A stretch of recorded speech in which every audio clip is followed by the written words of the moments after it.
I am Daniel Lucas, and welcome to Book 101 Review. Book 101 is all about the books that I read for the last 40 years. And today I have my special guest.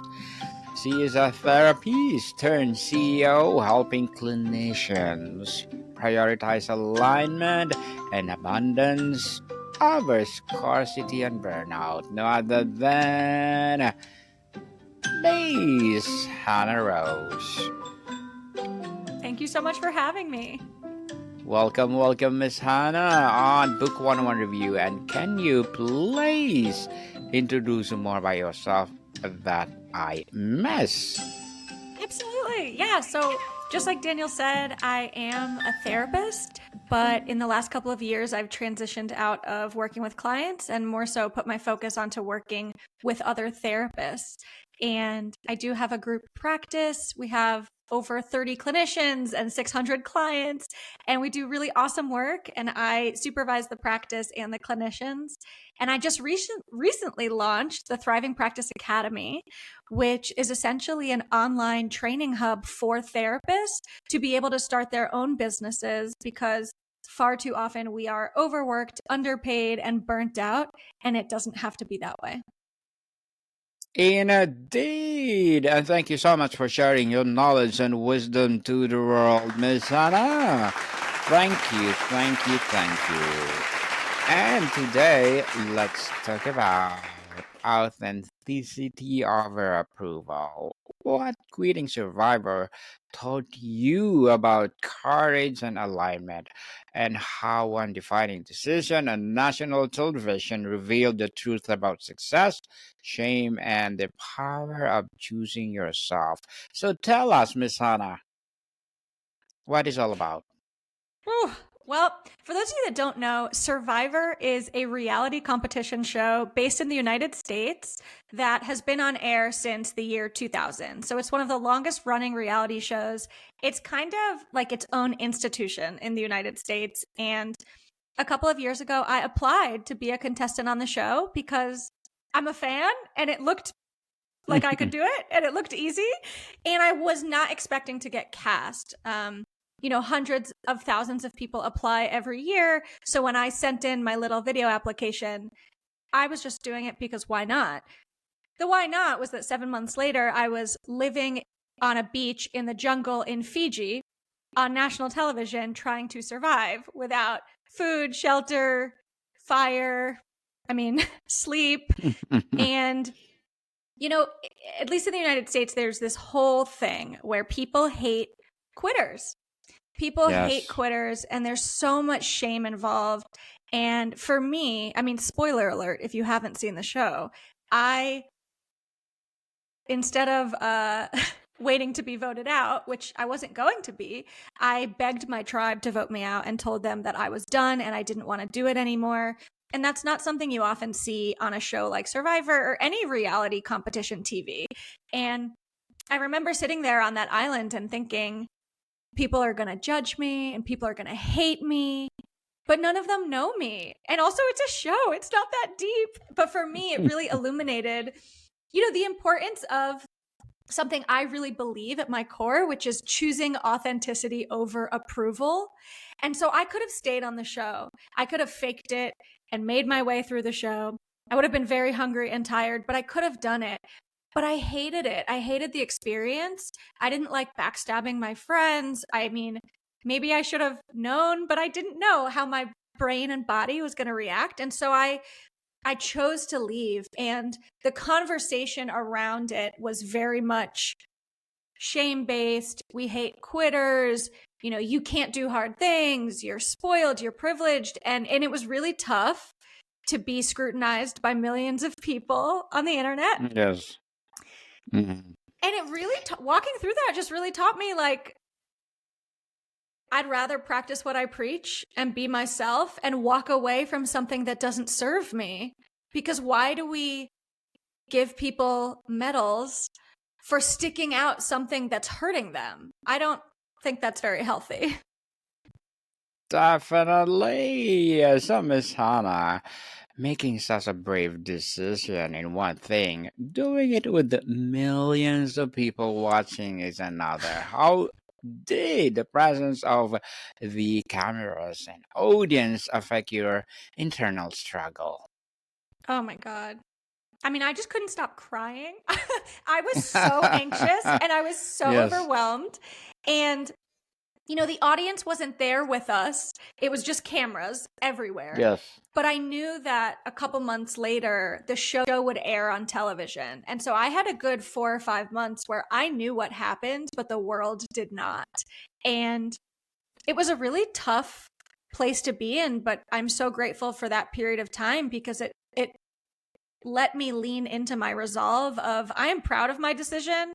And I did get messages from people who are like, you inspired me to leave my abusive relationship or quit my toxic job. And I was like, Mhm. cool, like that's what I want.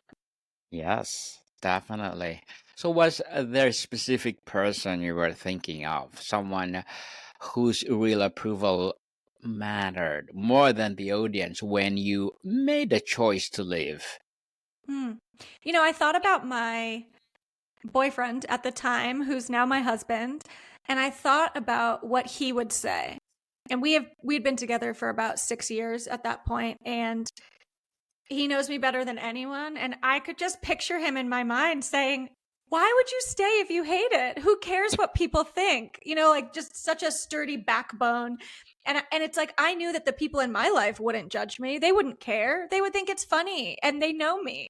And that matters more than social media and all of the people behind the keyboard that can be really, really mean behind a screen. It's Mhm. not gonna, I'm not gonna give that my energy. It's not worth it, right? So, on Mhm. courage, shame, and identity, we often think of courage as a changing into the battle.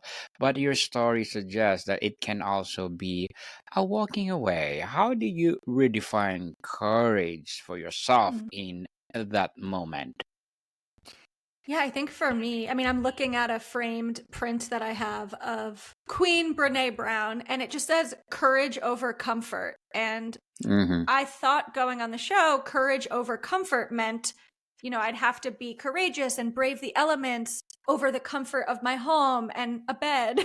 But what I learned was courage was choosing to do what felt right and aligned in my gut and over the comfort of people pleasing, which is something I've always lived in, is how can I make sure you like me? And this whole experience just flipped that on its head for me because lovingly, what other people think of me does not shake my self-worth today. Indeed, don't care what people say about you, people. Shame is a powerful word in your topic. What is the specific shame you felt? What is the shame Mm. of potentially losing or the shame of the person you had to become to win? Mm. Well, I mean, I think first for me, identifying guilt versus shame. And guilt is I feel badly about this, and shame is I am bad or I am unworthy. I am an imposter. I mean, fill in the blank. It's kind of like an identity. And out there, I felt guilt. I feel badly about leaving because so many people want to go on that show. But there wasn't as much shame while I was on the show. The shame came after, once it aired on TV and people were saying horrible, horrible things about me and about my, I would never go to a therapist like that. Who would ever take advice from her? She doesn't know hard things. She doesn't know difficulty, which is not my story. Like my story is all trauma, trauma, trauma. And so I felt ashamed like I wasn't enough because I didn't force myself to stay long enough to prove myself. And I was able to just over time and a lot of crying, just shed some of that shame and say, shame can be thrown at me, but it's up to me if I want to internalize it. Miss Hannah, in the hyper competitive environment of Survivor, how did you distinguish between a natural discomfort of growth and soul crashing discomfort of self Yeah. betrayal? Ooh, such a good question. So one of the key facets of Survivor, in addition to not having basic needs like food, shelter, and sleep, you're supposed to get people to trust you and then backstab them. And I've watched the show. I mean, I was on season 45. There are a lot of seasons. I knew this. Excuse me. I knew this intellectually. Mhm. But once I went out there and started to make real connections with people, the thought of backstabbing them and taking away their dreams just so I could stay on longer, I know that's the whole premise of the show, but I couldn't do it. I was like, oh, you're real people. Like, you're not characters on my screen. Like, it's going to devastate you. And I would only do it to get ahead. And that is, I didn't know until I went on Survivor that I am not cutthroat like that. I won't do it. And what did you have to believe about your own self-worth in that moment to be able to choose yourself over the potential title and money? I mean, the money was tough. Although I did tell the host, because the prize for winning is $1 million, which is a lot of money, life-changing money. Uh-huh. I said to him, they edited this out, but I said, you couldn't pay me $1 million to stay another minute in this hellhole. He doesn't like that very much. I mean, Uh-huh. yeah, I think for me, it was like all my values crashing into me at once with a camera in my face and people looking at me saying, it's not worth it. $1 million, fame, being famous on Instagram, like that doesn't call to me. What calls to me is human connection, being myself, hopefully being able to help others in some capacity. And it was like, wow, I really thought I was going to be more competitive than this, but I'm not, and that's okay. Yes, it's okay. So after the aftermath and a public reaction, what was the most surprising reaction you received after your decision aired from loved one, a fellow player, or a complete stranger? I mean, I think the connections that I made with other contestants on my cast was surprising. They were so kind, so loving, so supportive, publicly and personally. And that was surprising to me because I thought that they might judge me because they were all in the exact same situation, but they played the game. They spent a month out there fighting for the sole survivor title. And the person who won my season, I mean, they were just so nice and so human. And that was Yes. surprising. What wasn't surprising were the millions of people that hated me. It was kind of like, yeah, this is why, I just recently got back on Instagram for the first time since before Survivor, and it's jarring. I'm used to being off grid. It's safer for me that way, and it's kind of terrifying coming back on. And it's surprising to me that 2 years later, no one cares because No no one one's still cares, thinking yes. about me, and that's a nice, freeing reminder as well. True. Don't care what people say about you, people. Do the best of the best that you can do.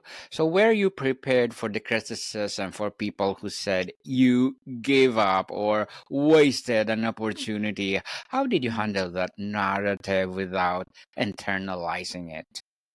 Not perfectly. I think it came in waves. And, there were moments of despair and shame, and there were moments of strength and courage. And when I started speaking more publicly about it and writing about it, I've connected with so many other people on different reality TV shows that have had the exact same internal narrative, and they've never heard anyone talk about it. And so for me, that's really powerful. And yeah, it was just definitely a roller coaster. But when I would just put down my phone and go outside and no one recognized me, no one in the real world cared. Like, it was so humbling to realize that all of this drama on my phone and in my email didn't exist if I just put it down and walked away. True. So, how's your relationship with the world or the word success changed since walking away from one of the world's famous symbols of it? Yeah. I think for me, success, it almost transitioned from this like external idea to an internal feeling.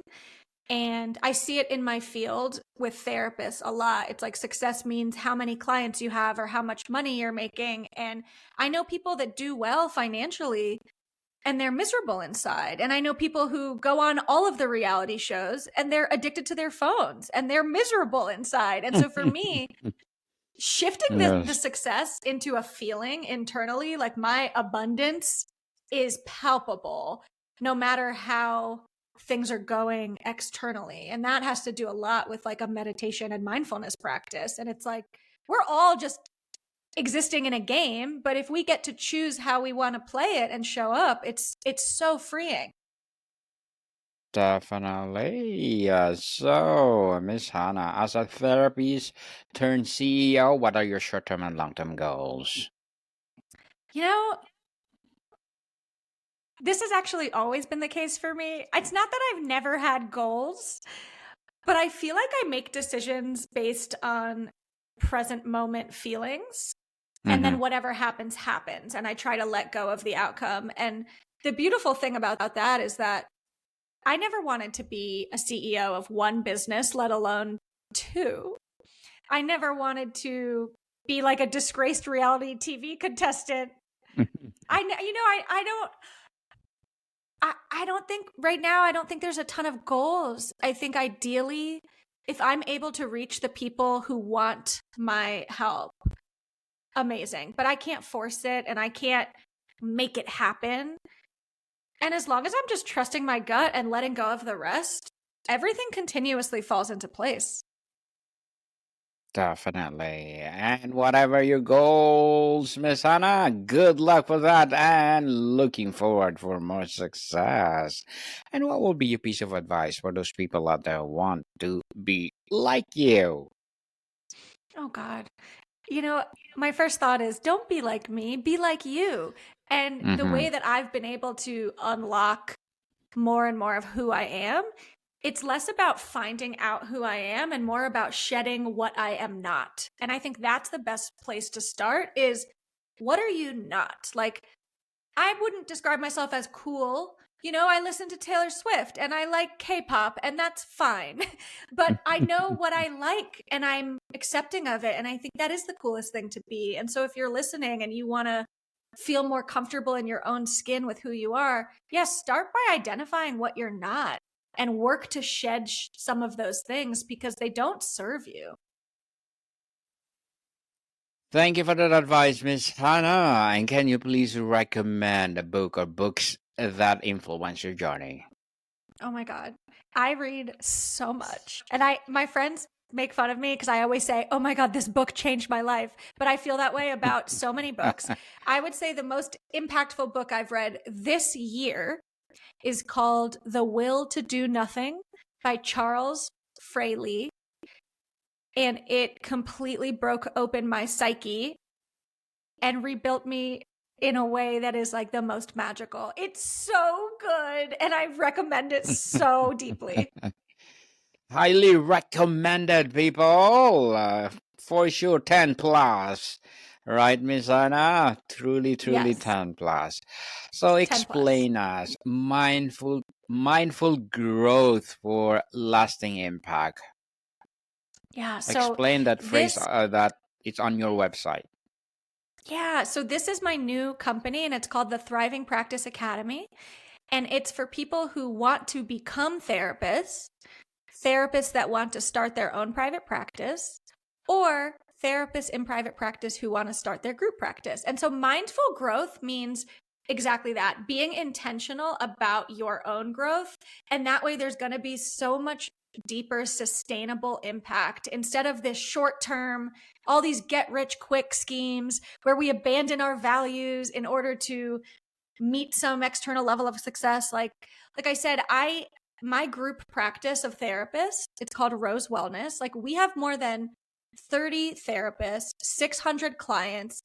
I only say this to say like you can do well and have values and integrity. Like it's a 7-figure business, but everyone is treated well and it's a good workplace. And so when my focus became taking care of the employees and taking care of the clinicians instead of me making more personally, it grew so much. And so the Thriving Practice Academy has 3 courses with a lot of videos of me talking, teaching therapists how to do exactly that. Well, Miss Hannah, do you believe true success is possible without alignment? Can you have all the external markers of achievement and still feel like a failure? Yes. So to answer the first part of your question, no, I don't believe true Mm-hmm. success is possible without alignment. I do think Mm-hmm. it's possible to have all the external markings of success and feel like a failure. So yes and no. um, yeah, At least I know so balance. many people. Yeah, I know so many people that it looks like they have it all together. They're making tons of money. They have hundreds of thousands of followers. They look great on Instagram, and they're so unhappy and lonely. That's not success to me. Yes, still they are miserable. And Miss Hannah, your story is a powerful lesson in personal values. How did experience on the islands help you to identify and crystallize what your non-negotiable values truly are? Mm. I think, I always thought my values were, authenticity, mindfulness, and connection. Those are like the big ones. But being out there and making the decision that I did really solidified, like, oh, I'm putting my money where my mouth is. Not literally, because Mhm. I didn't make $1 million, but it really solidified, oh, I do care more about those things than about what it looks like from the outside. And Survivor taught Mhm. me, hey, if I can disregard what millions of people think and still be myself and survive, then I can do literally anything without as much fear. Definitely. Money can buy books, but not wisdom, people. And we love We live in books. a We world, do love yes, books. yes, we love books. We live in a world obsessed with the external validation from likes on social media to job titles. How do we practice choosing ourselves in the face of the constant noise? Mm, God. I mean, I have so many thoughts about social media, mainly because I read a book in 2020 called How to Break Up with Your Phone by Catherine Price. It did change my Mhm. life. And it really illuminated this very intense addiction many of us have to our phones, but then to this culture we now live in of you're only worthy if you're getting likes and follows and shares. And so for me, being off social media completely healed a lot of that for me. However, for this business, it was advised that I get back on Instagram and start True. from scratch. And so I'm really going through it again for the first time. And I'm trying to be brand new and say, yeah, of course, there's a pull to want to have more followers. And I just have to remind myself all I can do is put my stuff out there and let go of the outcome and just notice. Yes. Notice when you're being pulled, notice when you're feeling insecure. And can you speak to that? I mean, my antidote for a lot of those feelings is making a video where I say, I'm really uncomfortable and I'm really nervous and let's normalize that. Or I'll write an article about walking through shame and it really helps. It's like, oh yeah, other people experience this even if I don't see a lot of them talking about it. Mm. And no expectation, at least. And before we wrap up our discussion today, Miss Hannah, I'm inviting you to please listen to my other podcast, people, because my abstract essay is already in fifth season. Abstract poetry in second season, and my book 101 review in fifth season too. Comedy 101 in third season, and my food 101 in fifth season as well. Geography 101 in fourth season, and my baby podcast, Law 101 and Mental Health 101. Love Letters in third season, and Movie 101 Review, Music 101 fourth season, and Science 101 and Sex 101 in its second season. Let's listen to them wherever you listen your podcast. So, Miss Hannah, if you could send a message to your younger self right before you Mm. step onto the beach, what you tell them and about truly matters. We did have to write letters to ourselves before we went on the show when we were in Fiji before they started filming. And I looked back at mine and it said, no matter what happens, just have fun and be yourself. And I'm like, I did that. You did. You did it. And congratulations, Miss Hannah. You did it. You did it. Congratulations for being you. So can you please invite our listeners to support your advocacy, your business, or whatever projects that you're doing right now? Absolutely. Like I said, I'm back on Instagram, you guys. It's at Thriving Practice Academy. Even though I don't need you to follow me to feel better about myself, I would love it. Yes. Definitely, and no expectation, people. Just go for the flow. So, Miss Hannah Rose, thank you so much for sharing your knowledge and wisdom to the world. And thank you. And, Bodycon people, see you soon.